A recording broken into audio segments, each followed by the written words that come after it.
3 in the morning. The wooden barracks in Auschwitz are freezing. The temperature outside is below zero. I wake up with a fever so high that my eyelids feel glued shut. My body burns. My legs are swollen to twice their normal size. Miriam sits beside me on the wooden plank. She is terrified. It has been 48 hours since Josef Mengele injected a clear liquid into my right arm. No one knows what the chemical was. There are no labels on the syringes. The next morning, the German doctor enters the infirmary. He wears a white coat and polished black boots. He looks at my medical chart and laughs. Mengele speaks to his assistant. He says it is a shame I am so young. He gives me exactly 14 days to live. I understand German perfectly. I hear every word. Later, the guards talk near the door. They explain the protocol. When one twin dies, the other is killed immediately. A lethal injection to the heart. This is the procedure. Mengele needs both bodies for a simultaneous autopsy. I look at Miriam. She is 10 years old. I'm also 10 years old. I realize the situation. If I die, she dies. If my heart stops, they will stop hers. I make a silent decision. I will not die. I will keep breathing. I will force my heart to beat. It is May 1944. This is a fight for 2 lives. 1944. This was the year the Mozes family lost everything. Soldiers arrived at the village and forced everyone out of their homes.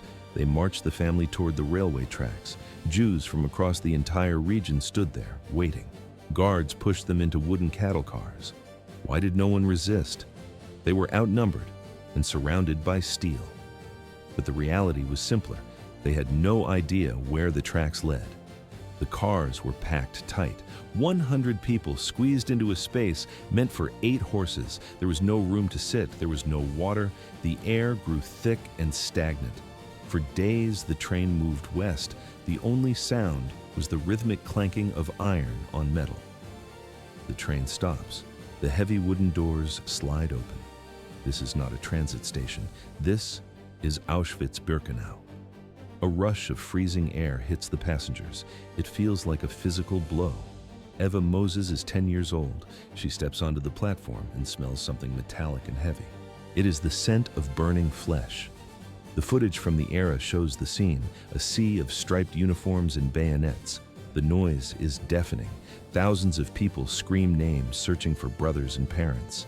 German shepherds lunged at the end of their leashes. Soldiers in pressed uniforms shouted commands. Every word sounded like a gunshot. Families break apart in seconds. A guard points his finger to the right, to the left. One side means labor, the other side means the gas chamber. Life and death are decided by a single glance. Eva turns her head for a moment. She looks at the crowd, trying to find a familiar face. When she turns back, her father is gone. Her 2 older sisters are gone. They vanished into the smoke and the mass of people. She would never see them again. Only Eva, Miriam, and their mother remain. The 3 of them grip each other's hands. They stand on the concrete platform and weep. They cannot understand the geography of this place, but this was only the beginning. An SS officer walks through the crowd. He is looking for something specific. He stops in front of the 2 girls. Eva and Miriam were twins. In Auschwitz, that made them property of the laboratory. The guards move in. They pry the mother's hands away. They drag the 2 children toward a different line. The mother screams, but a soldier pushes her back. The girls are alone now. Thus began their life in the shadow of the chimneys. 1944. The platform at Auschwitz-Birkenau is a scene of total chaos. Thousands of people move like a broken tide.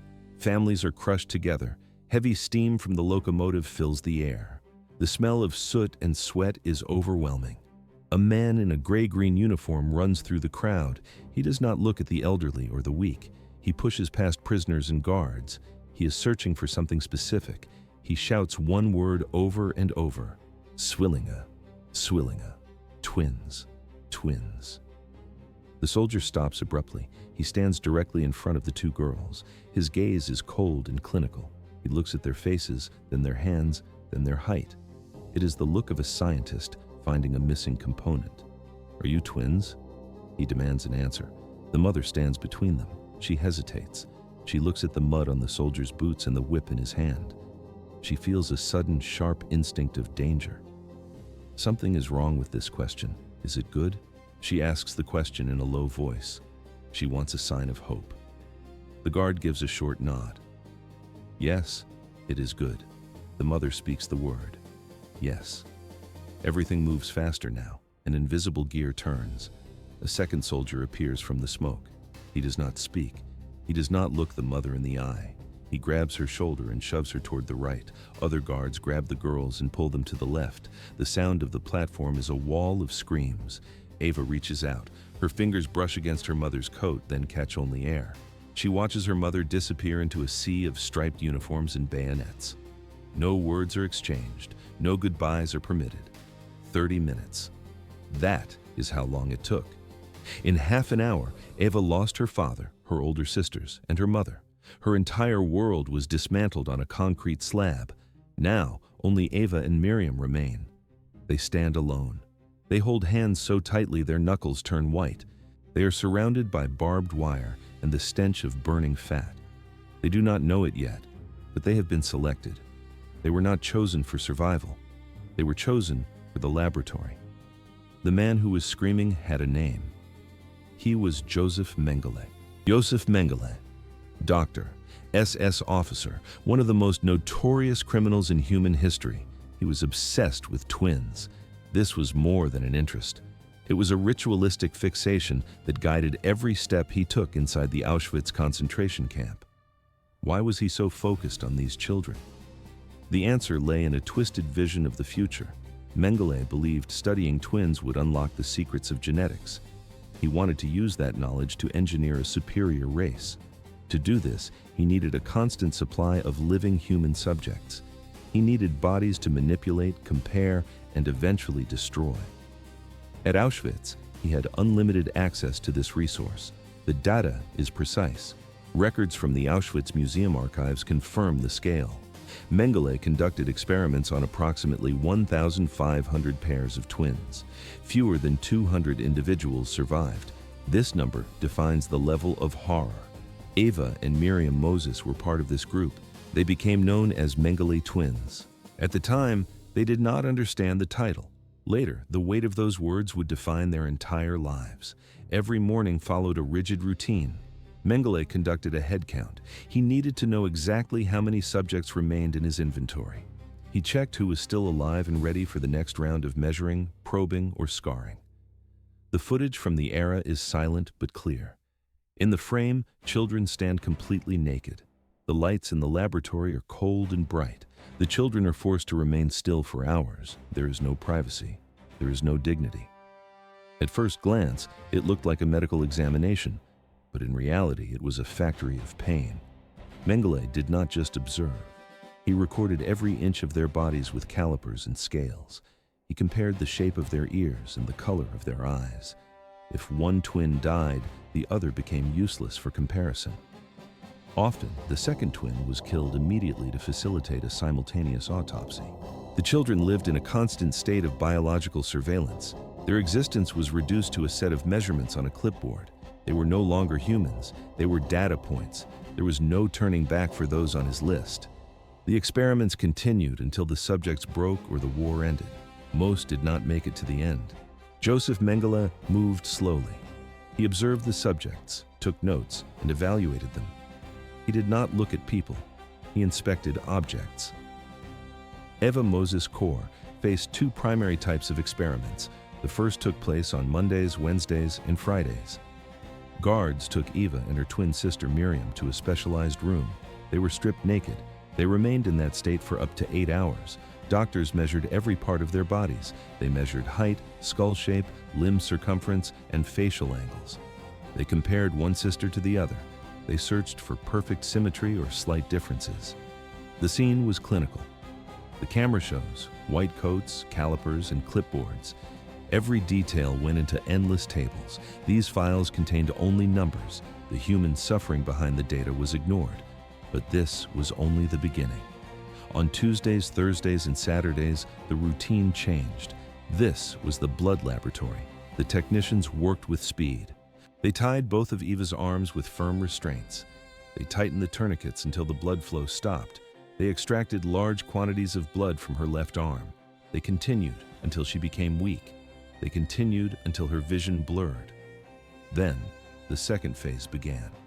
They injected unknown substances into her right arm, at least 5 injections per session. This cycle repeated every week. It became a predictable part of the terror. What was in those syringes? Eva did not know. No one would ever tell her. It got worse. There was no mistake in the dosage. The reaction was immediate. After one specific session, Eva's health collapsed. Her body began to fail. A high fever took hold. Her arms and legs became swollen and painful to the touch. Why did they use these specific chemicals? The doctors sought to change eye colors or test endurance, but in reality, it was organized torture.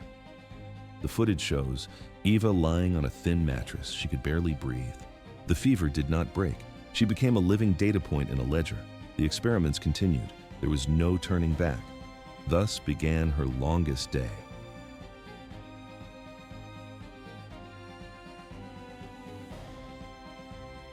The doctor did not examine her. He ignored the girl and looked only at the temperature chart. Then came the cold statement, "What a pity, she is so young, but she will die in just 2 weeks, 14 days.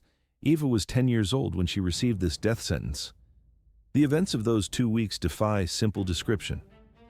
Eva remembers only one thing clearly, the wooden floor of the barracks. She could no longer stand or walk. She crawled. Her target was a single water tap on the opposite side of the room. She fainted repeatedly, losing consciousness and waking up again on the cold planks. As she dragged her body forward, she repeated a single mantra. I must survive. I must survive. Why did she keep moving? Most gave up in the infirmary, but Eva refused to stop. 2 weeks passed. The fever broke. Eva felt a sudden surge of physical strength. It took another 21 days for her body temperature to stabilize at a normal level. When she finally walked back into the twins' barracks, she found Miriam. Her sister was sitting on the edge of the bed, staring into space. The footage would show 2 skeletal children facing each other. Eva asked what happened. Miriam looked away. I cannot talk about it, she said. I will not talk about it. They stopped speaking. For 40 years, Eva and Miriam never mentioned the name Auschwitz. It was a wall of silence, but the wounds remained. 4 decades after the liberation, Eva finally found the strength to ask the question. She had carried it since childhood. Miriam, do you remember when they took me to the hospital? The response was a quiet whisper. Yes, she remembered. Eva pushed further. She moved carefully, like a surgeon touching an old scar. What happened to you while I was gone? Miriam took a deep breath. She explained that she stayed under 24-hour Nazi medical supervision. It lasted for that exact period, those 2 full weeks. But this was only the beginning. During those 14 days, the doctors monitored Miriam constantly. They were waiting. The Nazi physicians had injected Eva with a lethal pathogen, expecting her to die. They kept Miriam alive only to perform a comparative autopsy on her organs the moment her twin sister breathed her last. The plan was calculated. 2 deaths, 1 scientific report. Thus ended the silence. The 2-week deadline arrived. This was the date Josef Mengele set for Eva's death. Every hour became a countdown. Miriam stayed under constant observation. Doctors monitored her breathing and measured her vitals around the clock. They watched her as if her survival held the key to the entire experiment. What happened when the 14 days ended? Eva asked. Miriam's answer revealed a darker reality. She did not go free. Instead, guards marched her back to the laboratories. The needles returned. Scientists injected her with multiple unknown substances. Her body reacted immediately. High fevers followed. Constant weakness took over. She became profoundly ill, yet she remained alive. Years passed. Miriam moved to Israel, married, and attempted to build a normal life. But the past remained inside her body. 1960. During her first pregnancy, severe kidney infections surfaced. Antibiotics failed to stop the pain. In 1963, during her second pregnancy, the situation turned critical. Israeli doctors launched a full investigation into her physiology. The medical report was devastating. Miriam's kidneys were deformed. They were the size of a 10-year-old child's organs. Her adult body was being sustained by infant-sized kidneys. They had stopped growing the moment the injection started in Auschwitz. Eva pleaded with her sister to stop. She warned that another pregnancy would be a death sentence. Miriam refused to listen. She wanted a family. She gave birth to a third child, but the cost was absolute. 1987, Miriam's kidneys failed completely. Both organs stopped functioning. Eva made a choice. She had 2 healthy kidneys and only 1 sister. There was no hesitation. Surgeons removed Eva's left kidney and transplanted it into Miriam. It was a temporary victory. 1 year later, the situation shifted again. Doctors found cancerous polyps in Miriam's bladder. The medical team issued an urgent demand. They needed the Auschwitz files. They needed to know exactly what chemicals Mengele had used on the twins 40 years earlier. Without those records, the treatment was guesswork. The search began. Researchers scoured archives across multiple countries. They contacted international specialists. The goal was simple: find the paper trail before time ran out. 40 years of searching yielded nothing. Historians combed through archives and international institutions tracked every lead, but the trail remained cold. No documents surfaced, no witnesses spoke. June 6, 1993. On this day, Miriam died. She passed away without receiving a single answer about her past. The mystery of the experiments remained intact. Why did the truth remain hidden? Decades had passed since the war ended, but the silence of the perpetrators was stronger than the persistence of the victims. Months after the funeral, the phone rang in Eva's house. The call was unexpected. On the other end of the line, a professor from Boston delivered a standard invitation to speak at a lecture. At first, the conversation followed a routine pattern. Then, the professor made a request that caused Eva to freeze. He asked her to bring a Nazi doctor to the event. The room went silent. Eva could not find words to respond. The request seemed impossible, even offensive. Why would anyone assume she had contact with the men who tortured her in Auschwitz? Then, a memory surfaced. In 1992, Eva and Miriam had participated in a documentary project. The production was small and disorganized. In the footage, the sisters described their experiences in detail. The camera captured their faces, marked by years of trauma.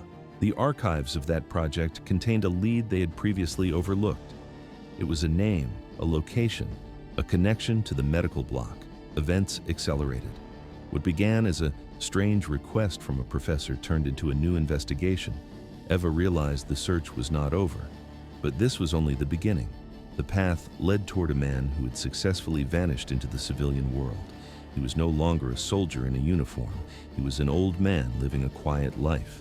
The hunt shifted from archives to reality. Thus began the final chapter of the search.